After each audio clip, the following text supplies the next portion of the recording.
acabou a polêmica. Se em 2012 o HB20 foi lançado com uma incrível recepção do público em termos de visual e equipamentos, a história se repete 10 anos depois, agora para a linha 2023, quando o HB20 recebeu um visual bem mais arrojado e novos equipamentos de comodidade e segurança. Mas, por R$120 mil, essa versão topo de linha do HB20 seria o melhor hatch compacto do Brasil? É o que a gente vai descobrir na nossa avaliação da versão Platinum Plus com motor turbo e câmbio automático.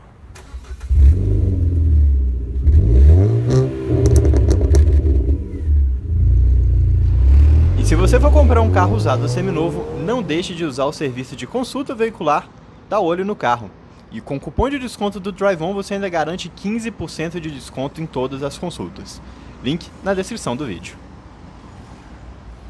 O HB20 foi lançado aqui no Brasil em 2012 como uma solução local da Hyundai para o mercado de compactos de então, que era dominado por Gol e Palio, e caiu nas graças do público instantaneamente. Pouco tempo depois, em 2013, veio a versão sedã, o HB20S, e também a hatch aventureira, o HB20X. Foi só em 2019 que o HB20 conheceu sua primeira grande remodelação, mas sem trocar de plataforma. O visual polêmico que dispensa maiores apresentações e também a chegada do motor 1.0 turbo agora com injeção direta, fazendo o papel de versão topo de linha da gama, sendo que o S seguiu essas modificações, mas o HB20X ficou ali apenas com motor 1.6 aspirado. Apesar da polêmica do visual, muita conversa, muito debate, isso não atrapalhou o HB20 em vendas, que inclusive chegou a roubar o posto de hatch compacto mais vendido do Onix, mas isso não foi o bastante para a Hyundai, que atenta às reclamações e às queixas do mercado quanto ao visual, lançou mão aqui na linha 2023 de um visual muito mais arrojado, de um carro mais encorpado, com novos equipamentos de comodidade e segurança. A gama também ficou um pouquinho mais simples, mas não tanto. A versão 1.0 aspirada com câmbio manual você pode levar para casa nas versões Sense, Comfort e Limited em ordem crescente de acabamento. A versão 1.0 turbo com câmbio manual apenas no acabamento Comfort, é a única opção para essa motorização e câmbio. E as versões topo de linha com motor turbo e câmbio automático nas versões Platinum e Platinum Plus, que é justamente essa que a gente tem aqui para a nossa avaliação de hoje. Agora, no final de 2022, a Hyundai também lançou a versão limitada, fazendo referência à Copa do Mundo do Catar. Sendo um motor 3 cilindros 1.0, realmente é um motor bem compacto, Parece inclusive que dá para pegar ele no colo. Opa! E dá para pegar no colo pelo menos a capa do motor, Outro dia eu estava conversando com o Lucas dos carros não terem muito mais esse tipo de coisa, O escrito aqui batendo no peito, orgulho, mas esse aqui tem. O G de gasolina, deveria ser um F porque é flex, Mas enfim, é uma capinha que ajuda a esconder um pouco das mangueiras e dos cabos e dá uma boa percepção de acabamento também aqui no cofre do motor, Reparem que aqui é em plástico, aqui os faróis inclusive tem um pequeno acabamento de borracha. Tudo passa uma impressão boa, apesar da ausência da manta e apesar da cor aqui dentro ser no Prime, Mas enfim, em termos de motor, o que a gente tem aqui? A gente tem o motor 1.0 turbo da linha capa, óbvio que aqui muito mais forte justamente por ser turbinado, quando se compara aí com a versão aspirada. A gente tem 120 cavalos de potência, independente do combustível, a 6.000 rotações por minuto. E de torque a gente tem 17,5 kgfm, também independente do combustível, entre 1.500 rotações por minuto e 3.500 rotações por minuto. Então tem um baita platôzão de torque aí, que dá essa sensação de carro sempre disposto, Em termos construtivos, duplo comando de válvulas, tem variação de fase nos dois comandos, admissão e escape, ele é inteiramente em alumínio, ele tem injeção direta, então por isso ele dispensa o tanquinho de partida a frio com álcool, A injeção já é feita na pressão muito alta. Ele tem um sensor de álcool na linha de combustível, então você não precisa ter aquela coisa de troquei de combustível, tem que rodar 5, 10 km, nada do tipo.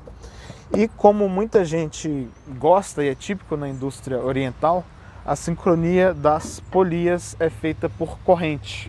Então você tem prazo de manutenção mais longo, né, em relação a esse componente. Importante, claro que, falando de corrente, é importante usar sempre o óleo correto e trocando no prazo correto para evitar problemas, né, de durabilidade reduzida. Mas em termos de plataforma e tamanho, o que a gente tem aqui? Eu nunca vi um carro mudar tanto, receber tanta coisa sem mudar de plataforma e sem mudar muito de tamanho. Então o HB20 2023 não é muito maior do que o 2013. É uma diferença bem sutil, inclusive, e a maior parte dessa diferença está aqui nos para-choques, especialmente no dianteiro, que é bem mais bojudo, né? Bem mais esticado. Então a gente está falando de um carro de 4,1 metros de comprimento, 4,1 metros, não 10, 2,53 metros de entre-eixos, um carro de 1,72 m de largura sem os retrovisores e 1,47 m de altura. Aqui ele tem vão livre de 16 centímetros, um vão livre bem correto para usar no Brasil, com rodas aro 16 nessa versão topo de linha, pneus 195/55, isso é uma novidade para esse ano modelo, né? Antes o HB20 estacionava aí nas rodas aro 15, e de suspensão também não mudou, né? A gente tem McPherson na dianteira com barra estabilizadora e na traseira eixo de torção. Ali na frente freios a disco ventilados e lá na traseira freios a tambor. Mas uma coisa que mudou muito no HB20 foi o seu pacote de segurança. Esse carro foi testado pelo Lightning Cap pela última vez lá em 2019, recebeu só uma estrela, né, por conta do pacote de equipamentos que ele tinha na época, mas muito mudou agora. Então todos os HB20s, desde a versão de entrada, já oferecem 6 airbags de série, controle de tração e de estabilidade, e aqui nessa versão topo de linha você tem um belíssimo pacote de assistências à direção e outras amenidades de segurança. Então esse carro tem, além, né, desses itens comuns a toda a linha, tem o assistente de permanência em faixa com centralizador no volante, tem um assistente de frenagem de emergência que detecta inclusive pedestres e ciclistas, ele tem um assistente de tráfego cruzado a ré, ele tem um assistente de saída segura em trânsito paralelo, ele tem um assistente de farol alto, ele inclusive, através do sensor do AEB, ele te alerta quando o carro da frente arranca, ele tem também o alerta de troca de faixa através dos sensores ali nos retrovisores, ele tem inclusive um aviso de objeto ou animal aqui no banco traseiro, né, quando você abre a porta, fecha e desliga o carro. Então é um pacote de itens de segurança bem robusto e fica aí a expectativa para esse carro ser reavaliado pelo Lightning Cap e ver se essa nota muda. Mas lá no teste de 2019, a instituição avaliou que o carro teve uma boa estrutura, né, capaz de suportar maiores impactos. Então fica uma boa expectativa quanto ao novo teste. Se por fora o HB20 2023 mudou muito, por dentro não. A gente tem basicamente o mesmo interior que a gente conheceu lá em 2019. Mas isso é muito bom, porque a impressão de acabamento que esse carro passa é das melhores. Tudo em plástico é rígido como é de se esperar nessa categoria. Mas a impressão visual que ele passa é muito boa, a mescla de cores e texturas também funciona muito bem. E no volante, que é o seu principal ponto de contato, a gente tem um revestimento em couro liso, que é muito agradável ao toque. E nos bancos a gente tem uma mistura de um couro um pouco mais simples, né? Se percebe que ele é algo um pouco mais grosseiro, com essa parte central em tecido, com essa estampa aqui de listras, né? É uma combinação que eu pessoalmente achei muito bonita, e assim como no HB20 anterior, que a gente já elogiava o trabalho de Color and Trim, aqui o elogio vai continuar. Continua sendo um interior de materiais simples, mas a percepção de qualidade é muito alta, inclusive na qualidade dos comandos. Tudo que você mexe é muito agradável ao toque, é tudo muito suave, todos os acionamentos, especialmente aqui das alavancas. Então a impressão de qualidade é muito boa, por mais que seja tudo razoavelmente simples. O que destoa um pouco dessa percepção é o painel, que, bem, além de ser falante, né, apita um bocado toda vez que você liga o carro, ele lança mão de uma tela central de 4 polegadas, colorida, numa definição bem boa até, mas nas laterais, olha, dois indicadores bem simples de velocidade e de conta-giros. Eu nunca vi um indicador de conta-giros que não fosse numa barra, num ponteiro giratório. Mas enfim, o que a gente tem nessa tela central aqui? Você consegue alterar as visualizações a partir de um botão no volante, mas a gente tem informações de consumo com 3 medições, isso é uma boa novidade. Então a gente tem uma de trajeto, uma de reabastecimento e outra acumulada. A gente tem as configurações do veículo, então de assistência ao motorista, o nível, né, dos alertas, configuração da cor do painel de instrumentos, né, você pode mudar ali a cor do aro que fica em volta, alguns avisos de condução, você pode configurar, por exemplo, quantas vezes você quer que a seta de um toque pisque, né, as setas. Então você tem algumas possibilidades de configuração. Você tem a pressão dos pneus, que aqui é muito positivo, é uma medição direta, então ela te dá exatamente quanto você tem em cada pneu, então isso é bem legal.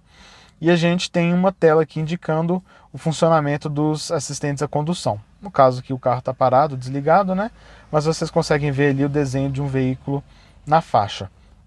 Essa tela central, como eu disse, é ok, mas definitivamente esses indicadores na lateral destoam um pouco da categoria, especialmente considerando que nessa faixa de preço a gente tem, por exemplo, o Polo, que continua na versão Highline com Active Info Display, que é uma tela muito mais interessante do que essa. Mas se esse painel de instrumentos decepciona, a ergonomia, por outro lado, agrada e bastante. O HB20 já tinha ótimos bancos e reparem como que ele continua apoiando muito bem as coxas. Ele tem um apoio lateral muito bom, ele te segura bem sem te apertar. O apoio lombar é muito correto. O apoio de cabeça pode incomodar um pouquinho se você gosta de deixar o banco mais ereto como eu, mas dá para se acostumar muito facilmente. O banco tem regulagem de altura e olha, não é mais aquela roldana, né, do HB20 de 2012, então uma regulagem milimétrica que sobe o banco inteiro, que é muito bom. O cinto tem regulagem de altura também, então se você for mais alto, baixo, isso aqui ajuda muito e curiosamente muitos carros estão deixando de oferecer isso, como por exemplo o 208, o C3 e até o Onix aqui no caso do passageiro dianteiro. E a gente tem uma coluna de direção com regulagem telescópica, ou seja, de altura e distância.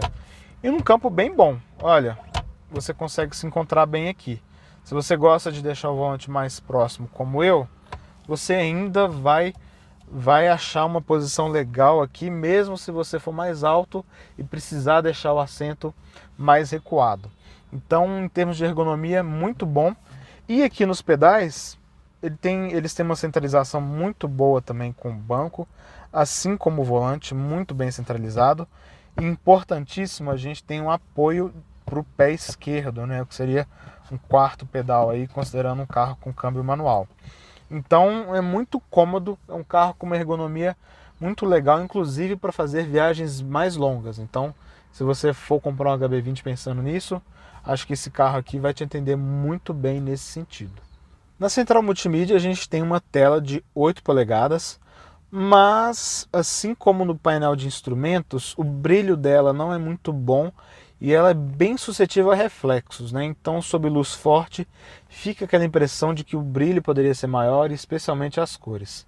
Mas apesar da carinha antiga, é uma central fácil de usar, especialmente por conta dos atalhos que a gente tem logo aqui embaixo, né? Então, para rádio, mídia, e você inclusive tem um botão de favorito aqui que você consegue configurar de acordo com a sua preferência.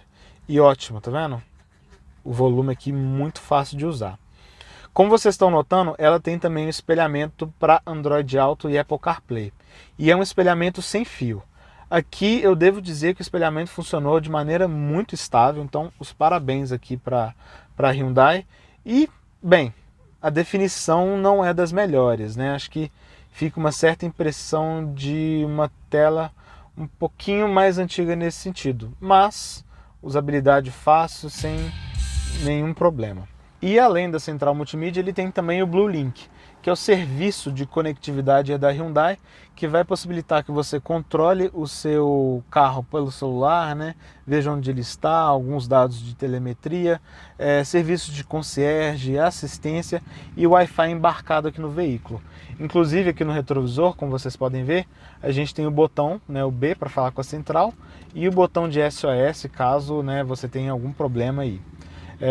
Então é interessante dizer também que esse serviço é gratuito pelos 3 primeiros anos. Ao contrário de alguns concorrentes que já cobram de cara, aqui a Hyundai deixa você usar esses 3 anos e se posteriormente você quiser continuar com a assinatura, você pode fazer isso. Então acho que é uma estratégia inteligente aqui para que o público conheça as vantagens desse Blue Link, né?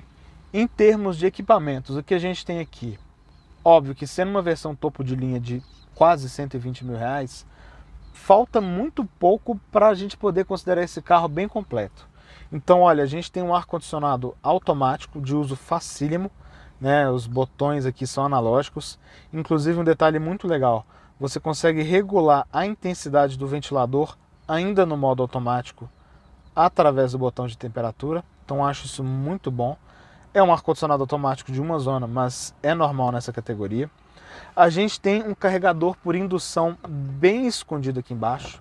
Eu acho isso ótimo porque o seu celular fica numa posição muito segura, que não vai chamar atenção nenhuma, né, aí do trânsito. Então, olha, bem escondidinho, uma plataforma fácil de usar.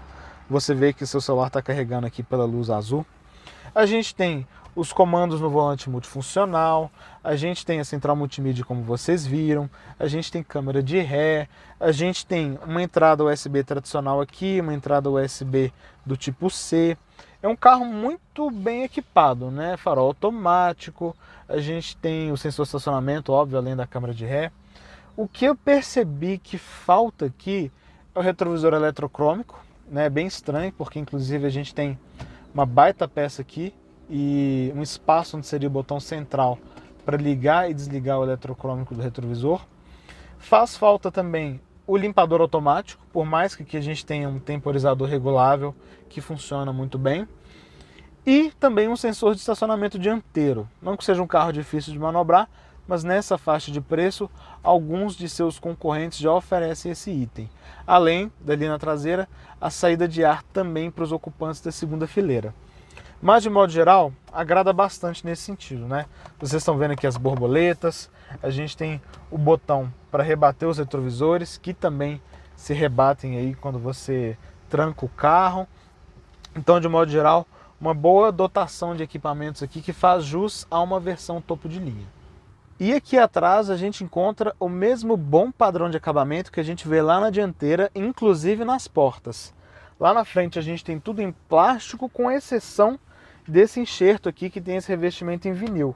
E aqui atrás a gente também encontra isso, inclusive com a costura aqui branca, né? Então dá uma impressão legal de acabamento, né? Continua essa boa vista que ele já faz lá na dianteira. E aqui também nas portas a gente tem um pequeno porta-garrafas, porta-objetos que você pode deixar seu celular, sua carteira, sem problema absolutamente nenhum. Mas vamos lá, em termos de espaço, né? O HB20 lá em 2012 já tinha mostrado pra gente que ele era um carro com uma sensação um pouquinho claustrofóbica. E o porquê disso?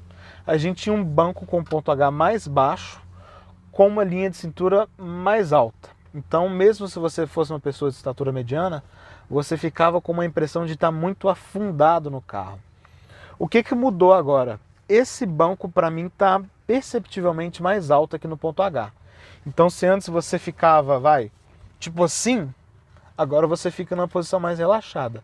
E como esse ponto H levantou, você não tem aquela sensação de linha de cintura alta demais e carro afundado para quem vai aqui atrás. Então essa percepção de comodidade e arejado melhorou muito agora. Óbvio que o banco continua sendo um pouquinho ruim aqui em apoio para as coxas. Reparem, ele não é curto, mas sobra um pouquinho aqui da perna, né? E o espaço para as pernas é ok, não vou dizer que é ruim não. Esse banco está regulado para mim, eu tenho 1,77 m de altura e olha, eu tenho 3, 4 dedos aqui do joelho para o encosto. Onde falta um pouquinho de espaço aqui para a canela, tá vendo? Por conta da curva do banco. Então você fica um pouquinho limitado nesse sentido. Por mais que você tenha espaço para cima e para baixo, para as laterais, inclusive considerando que o túnel não é dos mais altos, né? Como esse banco também subiu, o espaço para a cabeça está um pouquinho mais limitado, tá vendo? O ângulo do banco aqui é bom, mas se você ficar relaxado, uma posição bem estranha, né? Você vai pegar sua cabeça aqui nessa última curva do teto. Então, é questão de escolhas, né? Mas acho que de modo geral é um carro bem cômodo em termos de espaço, bancos, para quem vai aqui atrás. O que eu senti falta, porém, é de uma saída de ar, né? Alguns concorrentes já oferecem, como o Polo e o City, e aqui a gente tem só uma entrada USB do tipo C. Então, com uma saidinha de ar aqui, acho que a percepção de conforto seria bem mais agradável. E aqui os bancos repetem o mesmo padrão lá da frente, né? A gente tem esse couro vinil um pouco mais simples, mais grosseiro mesmo, né? Com esse acabamento em tecido aqui na central, fazendo ainda uma combinação de muito bom gosto. Eu acho que o couro dá essa percepção visual que muita gente gosta, e essa parte em tecido aqui evita, né, que o corpo fique frio demais por conta de temperatura baixa, que o corpo fique quente demais por conta de temperatura alta, com que o couro geralmente sofre, né? Aqui atrás uma coisa que eu acho que já virou polêmica aí, antes de falar do porta-malas HB20. Cadê a seta, né? Lá embaixo. Realmente não é o lugar mais adequado, né? Ali numa troca de faixa, no trânsito mais denso, com o carro mais próximo, a visibilidade ali não é das melhores. A luz de ré tudo bem, até porque ela tem um efeito de iluminar e facilitar, né, na hora que você está dando ré, mas a luz de seta realmente é difícil de entender. Vamos lá, porta-malas aqui do HB20 tem 300 litros, está bem dentro da média da categoria.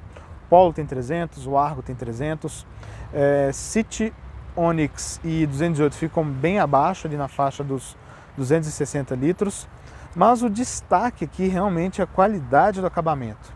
Olha, aqui a gente tem um batente em plástico, como a gente já vê em outros carros da categoria, mas aqui nas laterais, enquanto outros carros lançam mão de um feltro bem simples, aqui não, aqui em plástico, né? Então dá uma impressão visual muito boa mesmo, e contribui, né, para essa percepção de qualidade geral que o carro passa. A gente tem a iluminação também ali do lado esquerdo, mas eu senti falta de alguns nichos aqui para guardar algumas pequenezas, algum gancho para pendurar sacolas leves, e são coisas que existem em outros carros dessa categoria, né? Uma coisa que é muito peculiar aqui, né? Eu tinha comentado, eu me lembro de ter comentado, melhor dizendo, que no Yaris era a posição mais estranha para o top tether que eu já tinha visto, né? Que era aqui na longarina do batente do porta-malas. Mas eu acho que o Hyundai está querendo aqui entrar um pouco nessa competição de lugar estranho. Por quê? O gancho top tether, que geralmente fica aqui, de Hyundai, tá aqui, tá vendo? Então é pior ainda, porque se você estiver levando malas aqui, se seu porta-malas estiver cheio, para colocar a cadeirinha vai ser ainda mais difícil do que no Yaris, né? E ainda mais difícil do que qualquer outro carro que fica aqui junto do encosto do banco traseiro. Então realmente é uma posição bem peculiar para colocar esses ganchos aí de cadeirinha. Outro ponto que vocês devem ter notado aqui na hora que o Lucas chegou perto é o seguinte: reparem que este piso ele não é 100% plano, tá vendo? Ele tem um leve ressalto aqui, justamente onde é o fosso do step. Bem, o que a gente tem aqui? Nós temos um step temporário. Então, ele sobra aqui dentro do fosso, mas você tem esse ressalto bem discreto para caso você precise trocar o pneu, a roda maior, né, com pneu de largura 95 entre aqui. Mas pelo menos você não vai ter nenhum problema, né, de colocar o step aqui e talvez as malas não entrarem de novo. Então, tudo bem, acho que é uma solução válida aqui. E a boa percepção de acabamento continua aqui na tampa traseira, que é totalmente revestida, tá vendo? E tem os puxadores dos dois lados, né? Muita gente gosta disso. Então você pode puxar de um lado ou de outro sem problema absolutamente nenhum.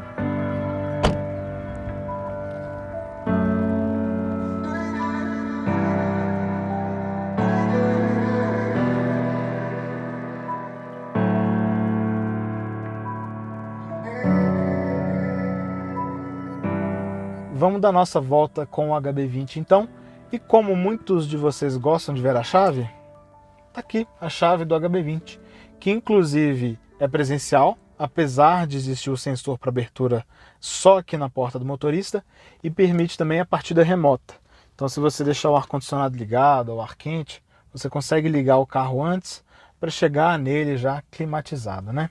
E sendo uma chave presencial para acesso, também uma chave presencial para ligar o carro. Vamos lá então, vamos dar a nossa volta aqui com o HB20. Primeira boa impressão que ele passa é justamente da ergonomia. Como eu mostrei para vocês aqui agora com o carro parado, é muito fácil se encontrar aqui dentro do HB20, né? E justamente por você se encontrar bem aqui, você tem também uma boa visibilidade. A base das colunas são um pouquinho largas, mas sem atrapalhar, sem gerar nenhum tipo de incômodo. E a percepção de acabamento melhora ainda mais a habitabilidade aqui dentro do HB20, né? Então a gente tem essa boa impressão visual, como eu comentei, mas especialmente esse revestimento do volante que remete a carros médios. Então você se senta aqui, você já tem até uma percepção um pouquinho diferente do carro, né? E isso continua quando você começa a andar nele, especialmente nessa versão aqui com as rodas aro 16, que tem um rodar bem de carro médio. Olha, a gente está nessa rua aqui que não é das melhores, o carro passa com uma dignidade razoável e com uma direção absolutamente irrepreensível, uma direção leve para manobras, que ganha um peso muito natural em velocidade, que tem uma centragem muito boa, não transmite muito das irregularidades do piso para cá. Então você vai começando já com uma impressão bem positiva, né? A suspensão, como vocês viram ali atrás, ela é ok para pisos mais lisos, um nível médio ainda, ela vai bem. Apesar de ser um carro, como vocês talvez tenham notado agora, um pouquinho mais seco em entrada e saída de quebra-molas. Não que seja um carro que raspe em lombada, valeta, nada do tipo, mas repararam como ele é um pouquinho seco, né, nesse sentido? Então isso acaba depondo um pouco contra e fica pior ainda em pisos ruins. Mas antes disso, vou dar uma acelerada aqui. Vamos ver qual marcha eu tô. Eu tô de terceira a 14 por hora. Eu vou botar no drive aqui e vou pisar fundo, ó.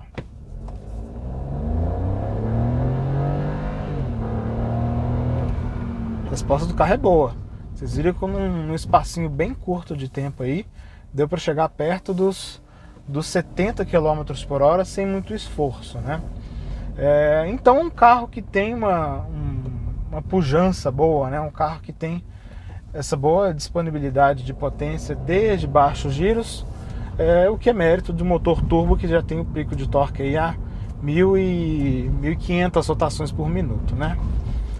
Mas voltando a falar de suspensão, repararam como que é um carro um pouquinho sacolejante? E olha, eu tô 40 km por hora. Tô vendo o Lucas aqui no retrovisor quicando de maneira até que, se eu for descrever, vai virar algo obsceno. Esse é o nível do quanto o HB20 é um carro sacolejante, né? Para quem vai aqui na frente, ainda é um carro ok, né? Você sacode, você sente, mas vai bem. Mas para quem vai ali atrás, chega a ser um carro desconfortável justamente por conta desse curso muito curto de suspensão, né? Então, em impactos mais rápidos e mais protuberantes, né, é um carro que dá uma pancada seca absolutamente terrível, terrível. É realmente assustador. Você sente a pancada, inclusive, na coluna de direção. Ela faz barulho. Você não sente o volante, você sente a coluna né, batendo, o que é uma sensação desconcertante até, né, muito desagradável. E para quem vai ali atrás, parece que a sua coluna é a coluna do amortecedor, né? Então, definitivamente não é um carro aí para quem é mais sensível em termos de pisos degradados. Mas, por outro lado, isso traz um certo rodar de carro médio que muita gente gosta. Eu pessoalmente gosto de um rodar mais firminho, apesar de achar que aqui a Hyundai exagerou em muito. E também dá um comportamento muito bom, mesmo em piso ruim, ondulado, com pressão mais alta de pneus. Inclusive a pressão padrão aqui é bem alta. Ele é um carro que faz curva muito bem. Não é aquele carro que quica em irregularidades, nada do tipo. Então, em termos de comportamento, você tem segurança absolutamente total aqui. E ele tem uma traseirinha um pouquinho mais viva. Então, se você chamar no freio, na direção, é uma traseira que vai te acompanhando nas curvas aí. O que não é muito bom quando você pensa num motorista mais leigo, né, mais inexperiente. Mas, para quem gosta de dirigir, enfim, gosta de brincar um pouquinho em algumas curvas, não deixa de ser algo aí interessante e até divertido, né? O câmbio, porém, não acompanha muito essa linguagem de suspensão mais firme, motor bem disposto, né? Que convida a essa tocada mais nervosa. Não que ele seja um câmbio ruim, não. Mas esportividade aqui não é a promessa, não tem interesse nenhum nisso. Inclusive, ele sequer tem um modo esporte. Você pode fazer a troca manual das marchas pelas borboletas ou pela alavanca, mas não tem um programa esportivo de transmissão, igual a gente vê em alguns outros carros da concorrência. E ele não tem as trocas lentas, mas também não tem as trocas rápidas. É um câmbio que, em situações de trânsito mais constante, mais leve, ele vai empilhando marcha, vai aproveitando esse pico de torque que vem a 1.500 rotações por minuto. Às vezes ele fica até um pouquinho abaixo disso. Você sente um pouquinho das vibrações aqui dentro, né, do carro, mas ainda sem incomodar.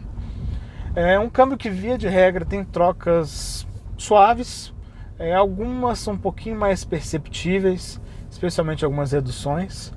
Mas no dia a dia aqui, né, você tocando em modo no drive aqui, você não nota muito. Mas faz falta aceleração interina. Vamos chamar uma primeira aqui, a 30. Foi um tranquinho sutil, mas não sei se vocês conseguiram notar, né, a ausência da interina, então deixa a desejar nesse ponto. É algo que outros carros da Hyundai também deixam a desejar, infelizmente. E aqui também, por mais que a gente tenha o start-stop, ele não tem o controle de neutro. Então vou parar aqui agora. Ele continua engatado, tá vendo? Não foi pro neutro. Aqui eu tô no modo de trocas manuais, né? Se eu botar no D, entra o start-stop, que ajuda a disfarçar essa ausência do controle de neutro e também economizar combustível, né? Se você quiser desligar o start-stop, você tem um botão aqui à esquerda do painel, mas pessoalmente funciona bem. No passado eu não gostava muito de start-stop, hoje em dia não tem problema nenhum. Liga o carro rápido, desliga o carro de maneira correta. Então, nesse ponto aqui, acho que o HB20 fica bem servido. O que, inclusive, como a gente vai ver no final da nossa volta, né, ajuda aí a dar números de consumo urbano bem corretos, né, para um carro que tem um motor 1.0 turbo, mas tem um câmbio automático, mas tem pneus largos e um peso aí, intermediário, né, de 1.110 kg. E aproveitando, né, falando que o start-stop é bem suave, de modo geral o isolamento aqui da HB20 é muito bom. Óbvio que a gente está falando de um motor 3 cilindros com o carro ligado, você escuta um pouquinho o motor, em acelerações você também escuta um pouquinho, você sente um pouquinho da vibração, especialmente com carro frio, mas para quem já está acostumado com motor 3 cilindros, né, é uma característica comum. Acho que poderia ser um pouquinho melhor esse trabalho de isolamento do motor, mas está ok ainda. Mas definitivamente o que fica abaixo da concorrência aqui é o trabalho de isolamento da suspensão. Acho que muito por conta desse novo conjunto de rodas, né, rodas aro 16 com pneu de perfil mais baixo. E ela não agrada muito em ruído, né?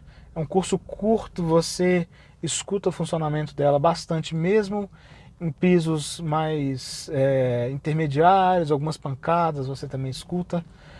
Acho que nesse ponto a Hyundai acabou deixando um pouquinho a desejar, né? Mas não digo que é aquela suspensão terrivelmente barulhenta, com exceção, claro, dessas pancadas.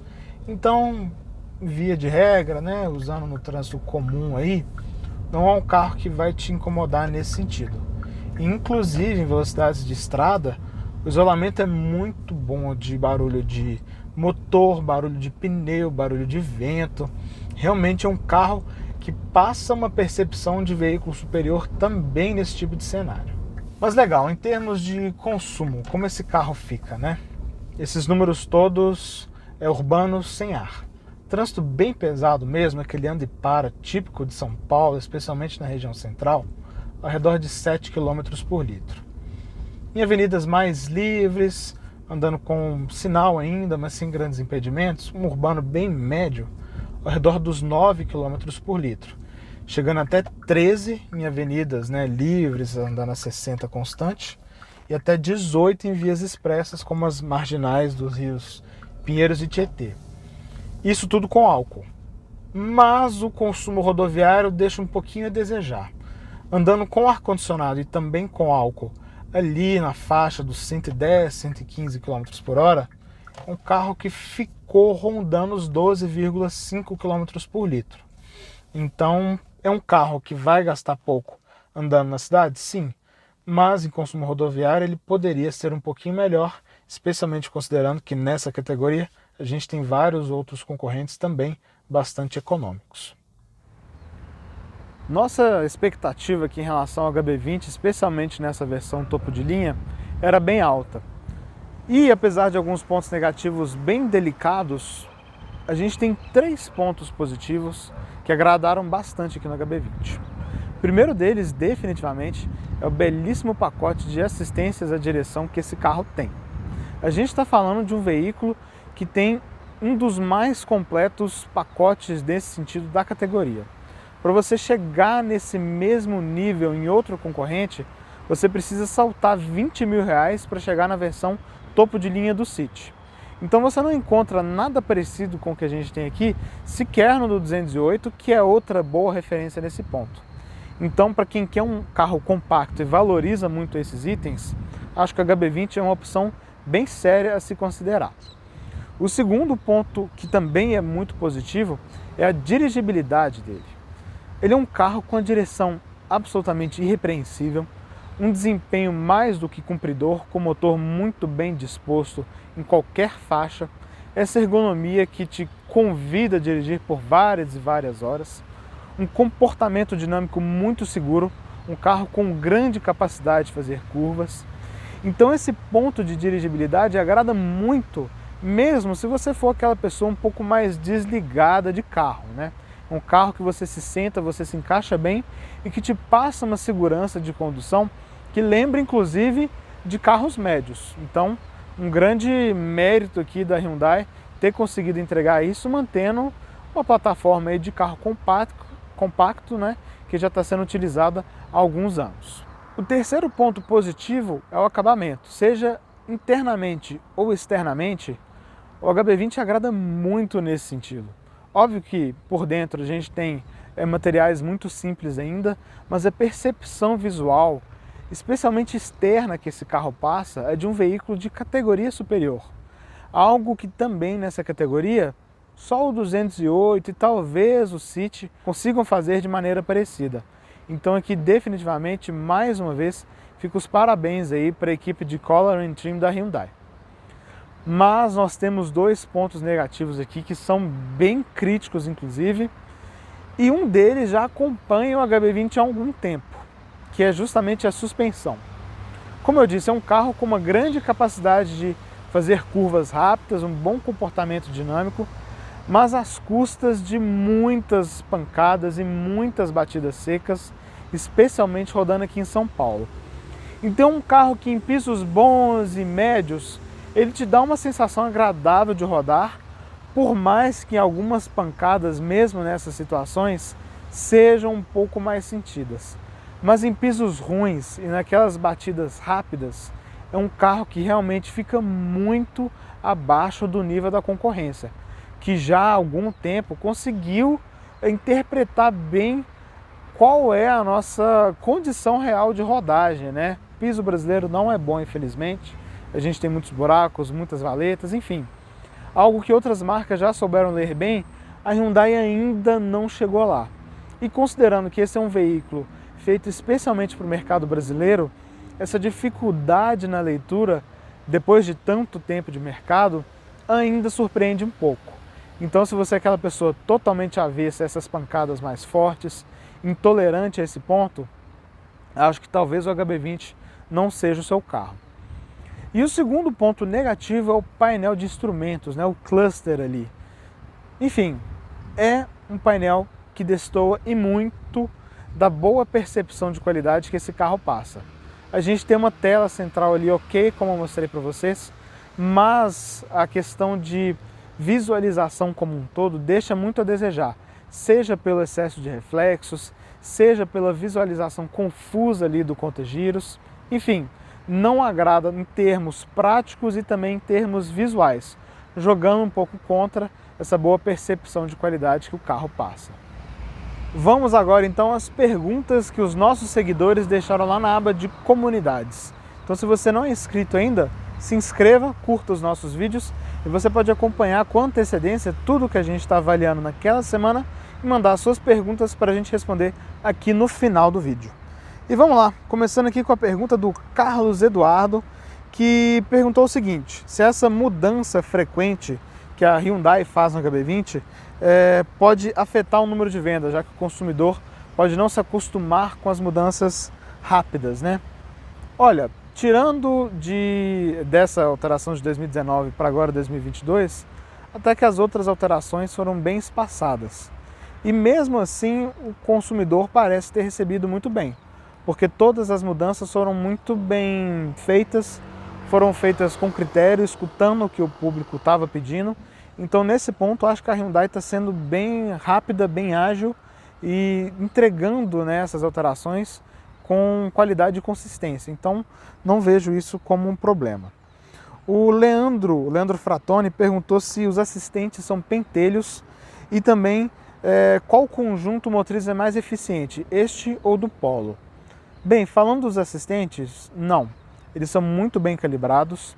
É óbvio que em trânsito urbano sempre tem aquele cenário difícil, onde uma vez ou outra as assistências podem ficar um pouquinho em dúvida sobre o que fazer, mas aqui no HB20, em bons 400 km rodados, a gente não teve nenhuma dificuldade em relação a isso. Então, fica os parabéns para a Hyundai. Em relação ao conjunto motriz, qual seria mais eficiente? Eu acho que a gente tem um empate entre o motor da Volkswagen e esse. Mas o câmbio de nenhum dos dois ajuda. Lá na Volkswagen, porque é um câmbio antigo, um aizinho já bem ultrapassado. E aqui a gente tem um câmbio mais moderno, mas ainda com os detalhezinhos de calibração que poderiam ser melhores. Então acho que a gente tem um empate nesse sentido. E a gente tem também a pergunta da Zaine, que diz, né, entre ele e o Onix, qual que seria melhor escolher? Olha, esse HB20 aqui, nessa versão Platinum Plus, ele praticamente briga sozinho. E o porquê disso?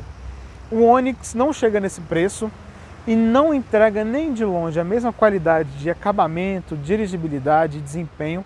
Aqui é um carro muito mais agradável de dirigir, muito mais bonito, que passa uma sensação muito melhor.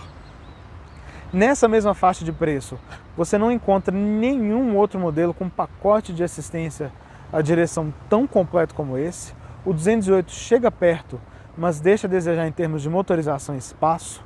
O Polo, que entrega um bom pacote de equipamentos, não entrega os pacotes de assistência à direção. O City, nessa mesma faixa de preço, entrega um bom espaço, mas não tem nenhuma assistência à direção. Então acaba que esse HB20 Platinum Plus, ele tem uma união bem particular de boas qualidades, de bons equipamentos, com um preço bem interessante, que nenhum outro concorrente consegue equilibrar de maneira parecida. Esse carro, preço Brasil, custa R$ 115.390. preço São Paulo, R$ 119.390. Para você ter um pacote de assistência de direção parecido, por exemplo, como eu comentei há pouco, você precisa saltar R$ 20.000 para chegar num City Touring. Ou seja, aqui a gente tem um hatch compacto muito caro, sim. Um hatch compacto que se aproxima de SUVs de entrada, um hatch compacto que tem preço de carros médios de algum tempo atrás, mas definitivamente quem quiser levar essa versão topo de linha para casa não vai se arrepender, inclusive vai ficar com um gostinho de um carro de categoria superior que muitos de seus concorrentes não conseguem entregar. Então, a impressão que o HB20 deixa é das melhores, é um carro altamente recomendável e eu vou até mais além. Todo carro que passa por aqui nos últimos tempos a gente recomenda para um público específico, né? Aquela história de prioridades e necessidades. Mas aqui o HB20 é um carro que eu compraria. Eu acho que é o primeiro carro que passa aqui pelo canal esse ano que eu digo de maneira categórica que faria sentido para mim, eu compraria, que me agradou bastante e que deixa até um gostinho duro na hora da devolução, né? Então esse é o tanto que o HB20 agrada, né? Um carro ainda, por mais que tenhamos bons anos de estrada, que ainda agrada bastante diante de uma concorrência renovada. Bem, e assim encerramos aqui a nossa última avaliação gravada em 2022. Pode ser que vocês vejam isso só em 2023, mas de qualquer modo fica aqui os nossos votos para um bom ano de avaliações e que você nos acompanhe todo sábado ao meio-dia aqui no Drive On. Um abraço e a gente se vê.